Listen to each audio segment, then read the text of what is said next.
We did have like a few snowflakes, but as soon as they hit the ground, they melted because it wasn't quite cold enough.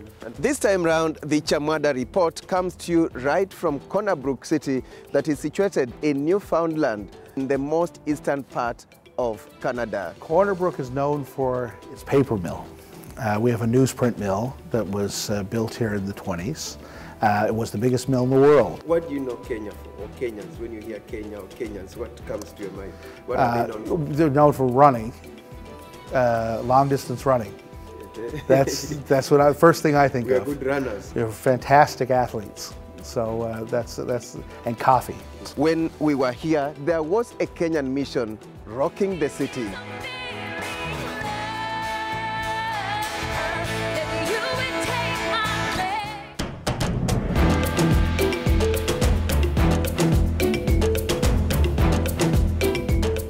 Now, you probably know big cities like Toronto, Vancouver, and Montreal in Canada, but where I am is in a small remote city that is known as Brook in Newfoundland province in the most eastern part of Canada. Tonight, we bring you the sights and sounds of this city. What is it known for? And are there Kenyans living here? We will tell you about Queen Esther's Generation Mission, a Nairobi-based mission that has just established a branch here in Brook. But first, here are some important facts about Canada. Canada's population is about 36 million people. The capital is Ottawa, although the largest city is Toronto. The High Commission of Kenya in Canada is based in Ottawa. The High Commissioner is Ambassador John Lepi Lanyasunya. In Canada, Kenya has 3 honorary consuls, among them Sunir Chandaria. My mandate is primarily around investment and promotion of Kenya amongst the Canadian community and of Canadian capital, if you like, as well as, in some instances, assisting with the diaspora of Kenyans in Toronto and the Toronto area as well. Canada is the world's 6th largest oil producer, and Sunir points out some of the untapped business opportunities between the two countries. When it comes to artificial intelligence, AV, etc. We really are a market for that right here globally. Google has just announced its Sidewalk Labs, which is one of their programs, and the first one they're setting up globally is right here in Toronto. And that's a real sort of feather in our cap as a community here in Toronto. And then, of course, financial markets. We're one of the leading financial centers or concentrations in the world. So there's a lot of fintech opportunities that are developed here in the Toronto market that are potentially exportable to Africa. Yet at the same time, I always remind my friends here that things like M-Pesa were born in Kenya long before the West ever figured out what they could do with mobile money. And so there is certainly opportunity for two-way exchange here. And Kenya, of course, would like to promote its tourism. It's one of our great economic outputs for Kenya. Canada occupies much of the continent of North America. It shares land borders with the United States to the south and the US state of Alaska to the northwest. Canada stretches from the Atlantic Ocean in the east to the Pacific Ocean in the west. To the north lies the Arctic Ocean. By area, including its waters, Canada is the 2nd largest country in the world after Russia. By land area alone, Canada ranks 4th. The difference is that it has the world's largest portion of freshwater lakes. Brook City, the focus of our show today, is located on the west coast of the island of Newfoundland, in Newfoundland and Labrador province. For the Chamwada report, I am Michael Zimanji.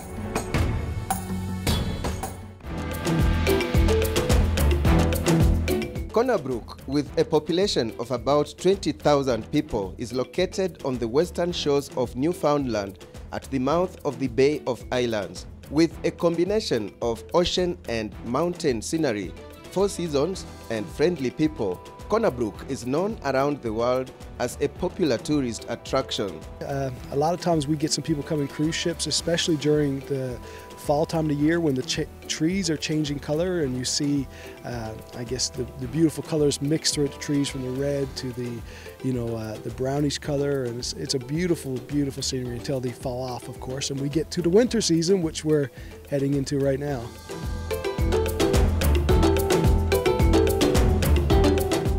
This area was first surveyed by renowned explorer Captain James Cook in 1767, and the Captain James Cook Monument stands as testament to his exploratory career, a well-known chapter of British colonial history.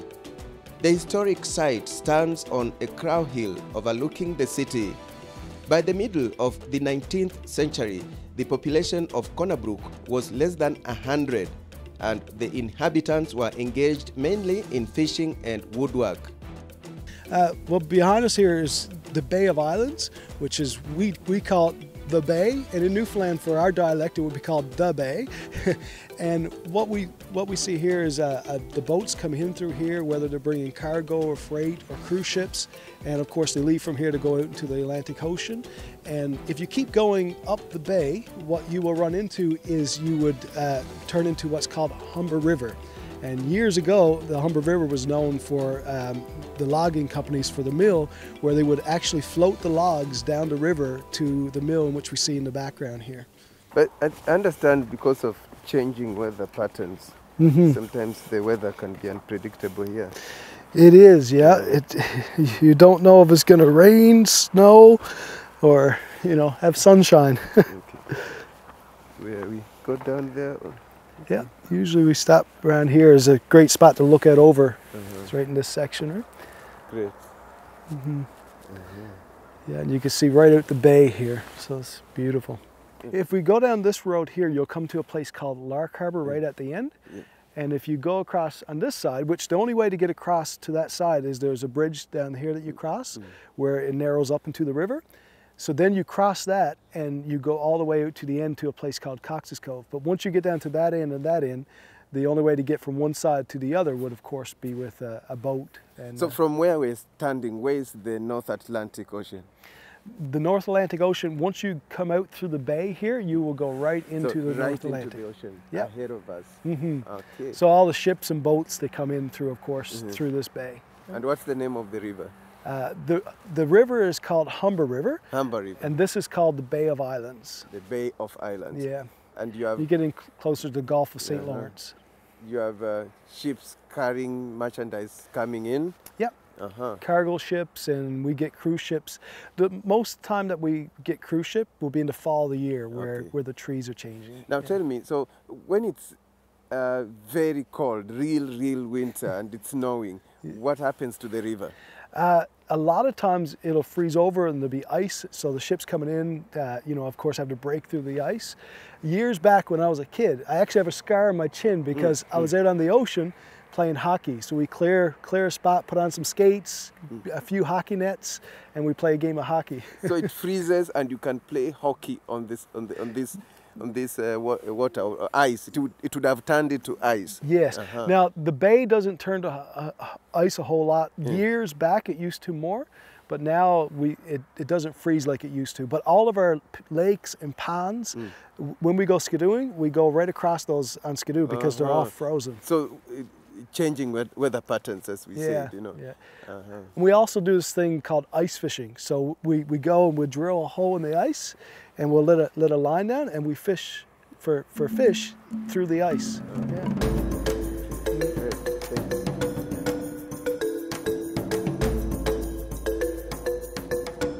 The Brook City Council has 6 councillors, in addition to a mayor. The highest voting winning councillor becomes deputy mayor. The current mayor of the city is Jim Person, who was elected in September 2017.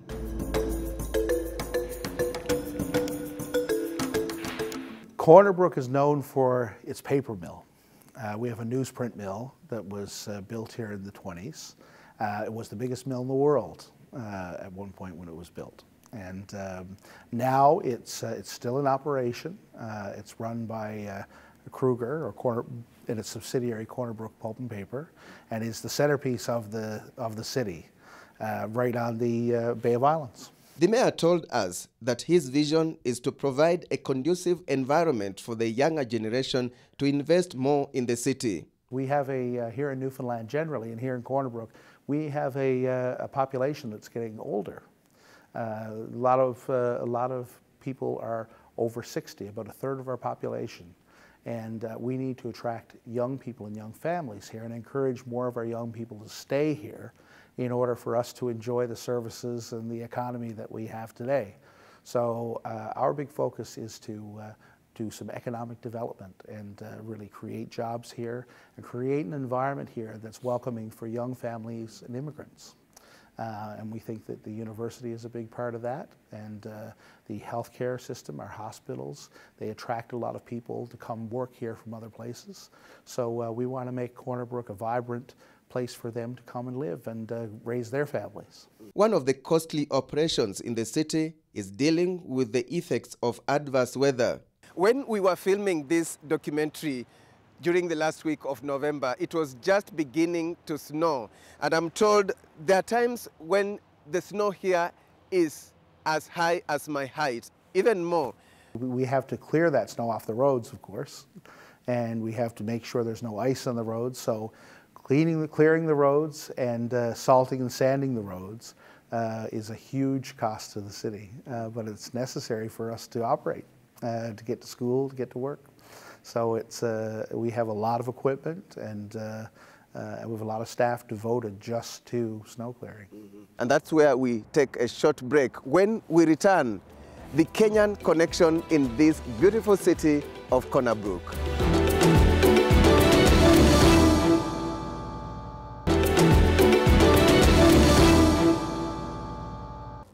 Welcome back. This time round, the Chamwada report comes to you right from Corner Brook City, that is situated in Newfoundland, that is in the most eastern part of Canada. Let's now shift focus to the Corner Brook Museum. The building itself is an artifact, and it was constructed in 1925. Corner Brook's heritage is celebrated and preserved through the efforts of the Corner Brook Museum and Archives Society. Here is a sample of what is found in the museum. Right here is our military exhibit. Yes. Of course, right now we're in the centenary of the First World War, and Newfoundland Regiment and Newfoundlanders played a part in that war, and it is, of course, something that we try to remember and let people know about. Okay. We have a number of different objects, a lot of it from the local families here in their collections that they have donated to us. And basically, I find that people come in, they connect because they've used that object, or they've seen it, or they have one in their grandparents' house in their basement. And some of the ones that I really like here that is things like the bike. I mean, it's such a ubiquitous thing that everybody, across the world has. And this one's from 1901. 1901? Yeah, or 1908, that, so it's about 105 years old, that range. It's your kind of typical bike in that, its style. You just have, of course, one gear and basically coaster brake, so you push back on the pedal. Around here with a lot of the hills we have, it's it's better to have a geared system, but of course back then there wasn't, that hadn't been, I guess, really invented. And here's something actually, it's a number 10 Humber. It's a pot-bellied stove. So these stoves were used for warming houses, businesses, schoolhouses would be a good example. And basically this was actually also made here in Corner Brook. It was part of manufacturing that was done here at Corner Brook Foundry. It's also has a backstop here, because if you had the wood in here and you get it going really, better not, could be stuck there. Okay. So what happens is that you put in the wood, and this could get red hot, and you'd have to have a deflector here so that it didn't burn the wall. You can actually still get film for this in larger format, and you have to cut it down, but these are, I think in Japan you can still buy these. They make them by hand, and they're wood, and I think they go for about $20,000, new ones they build. And so, like I say, it's it takes a phenomenal photograph. And some of these cameras, like the Kodak and the Browning here, are some of the earlier forms of personal photography that you would see coming up in the 20s and 30s, where before that, a lot of times you wanted a photo taken, you went to a professional photographer. The interesting thing with this is it's all by hand. So you would put your clothes in here with your detergent, water, and you would move this back and forth, and it would turn the wheels like you would in a wringer washer. And then you would let out the water through the little spout there. And then you would put water back in, clean water, do it again, rinse it, and then you would put it through these wringers here. That would take out most of the water, then you would hang it up to dry. Right. So this is another area, our natural history, and especially wildlife. Of course, we have a number of different specimens here in the cases. So there's a number of different animals in this case, and a lot of waterfowl, ducks. Down the bottom, actually a small black bear, juvenile. And we also have a minks here. Minks are not native to Newfoundland, but they were brought in for farming. Okay. Mink farming for the fur. Over here we have a couple of other specimens. Up on top there we have the Arctic fox, and we have down here on the bottom just what we call the red fox or the patchwork fox. And the difference is that the Arctic fox is a little bit structurally different. It has shorter ears, its paws are thicker in terms of the padding, because they're found more up in the Arctic, Labrador. They come over on ice flows into the province. And this fox is what you more find throughout North America. And it's actually goes through seasonal camouflage change. So when you think of a black fox or red fox, it's really the same one. And their coat color changes over the seasons. These are some of the just different animals and their skins. You have here weasel, or which is kind of an ermine.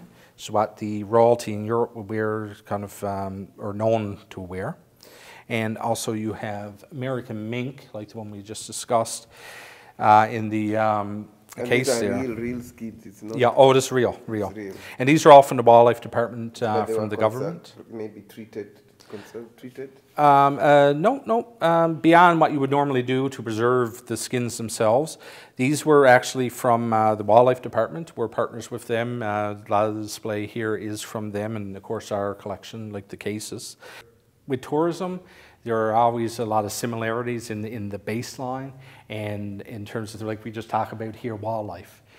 Certainly for me, I see these types of animals, not all the time, but I'm used to them. Whereas if I went to Kenya and seen, like, say, an elephant, I would be blown away. And I think it's the same thing. So there's that connection there where it might be different in a lot of ways, but there's a underlying connection there in tourism. Because I think the one thing, especially anywhere in the world, is everybody has unique geography, unique wildlife, and unique culture.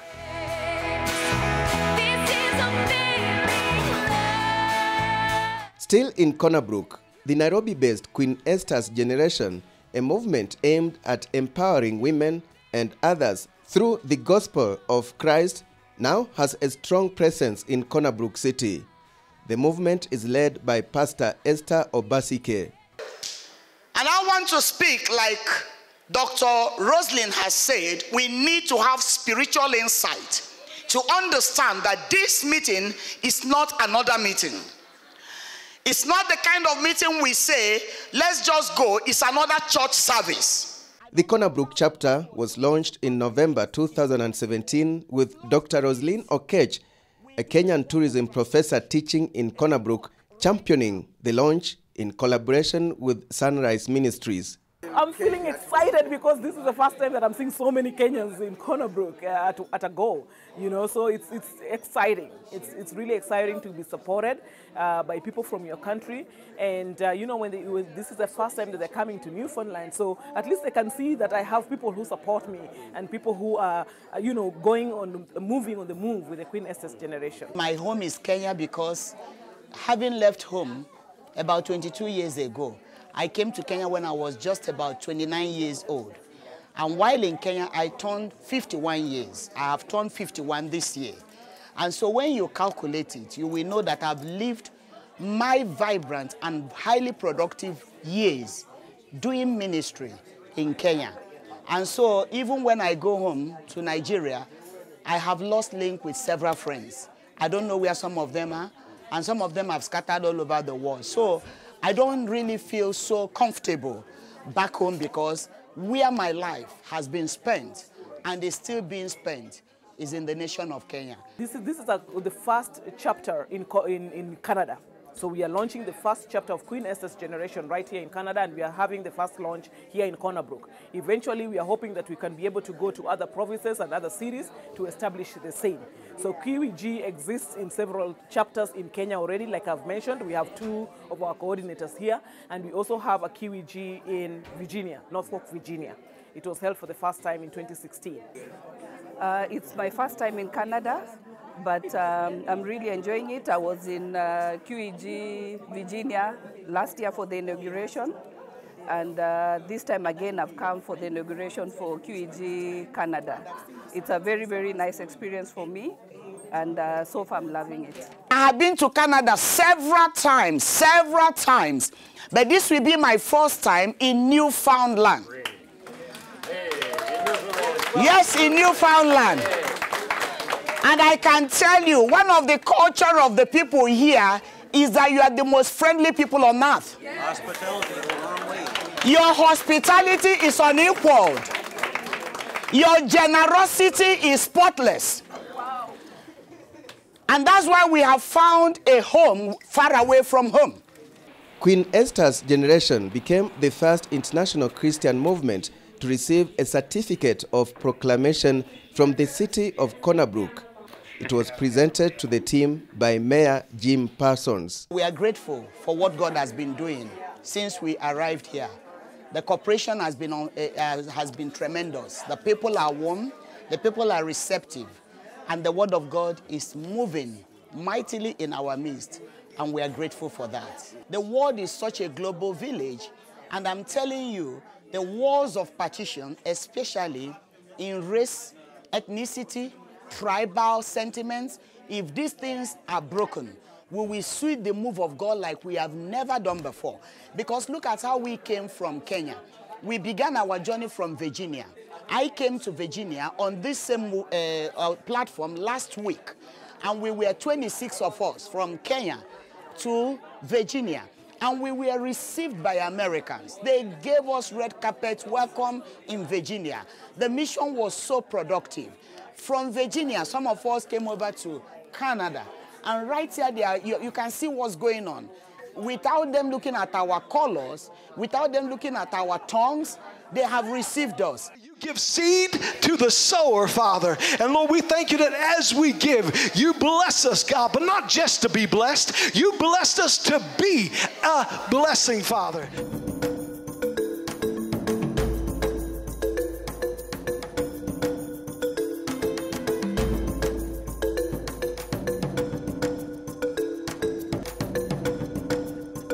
So my journey here has been tremendous.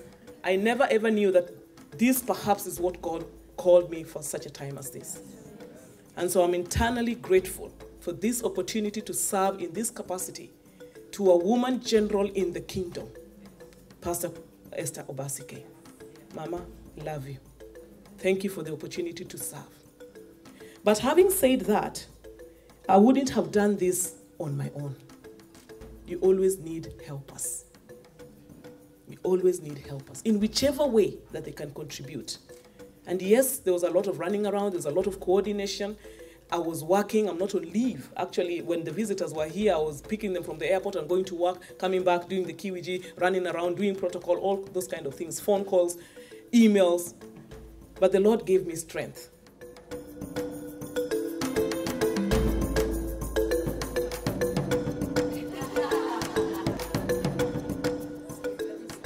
Whatsoever things are true, whatsoever things are honest, whatsoever things are just, whatsoever things are pure, whatsoever things are lovely, whatsoever things are of good report, if there be any virtue, and if there be any praise, think on these things.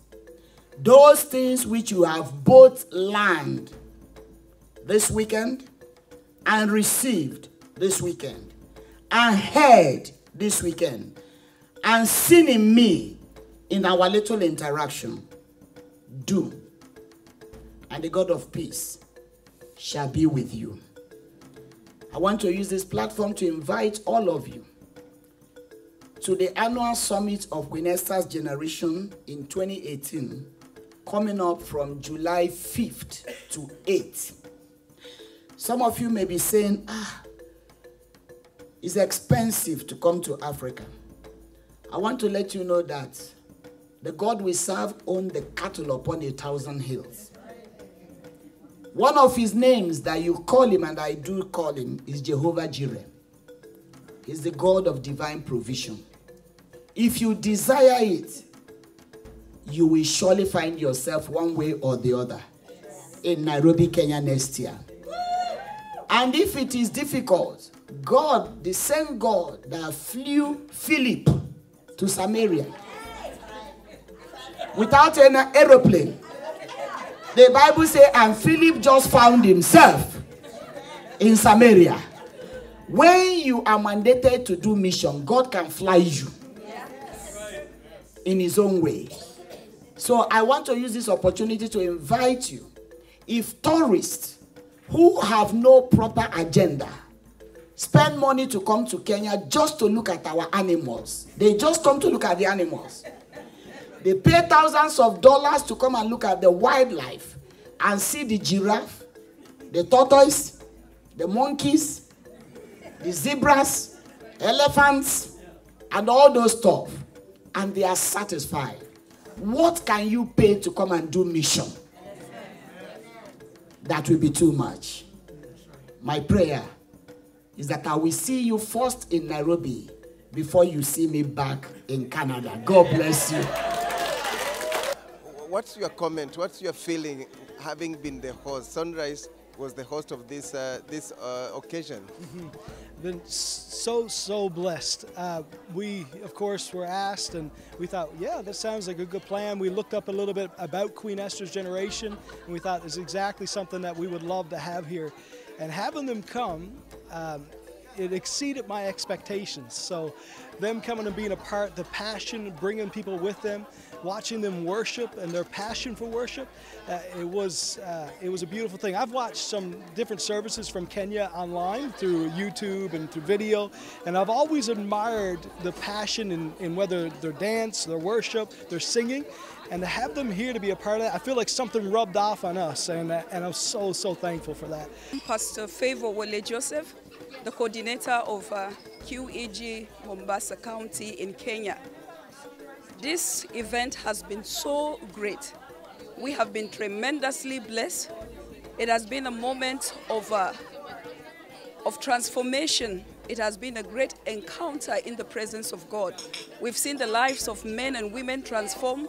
It has been a place of revival.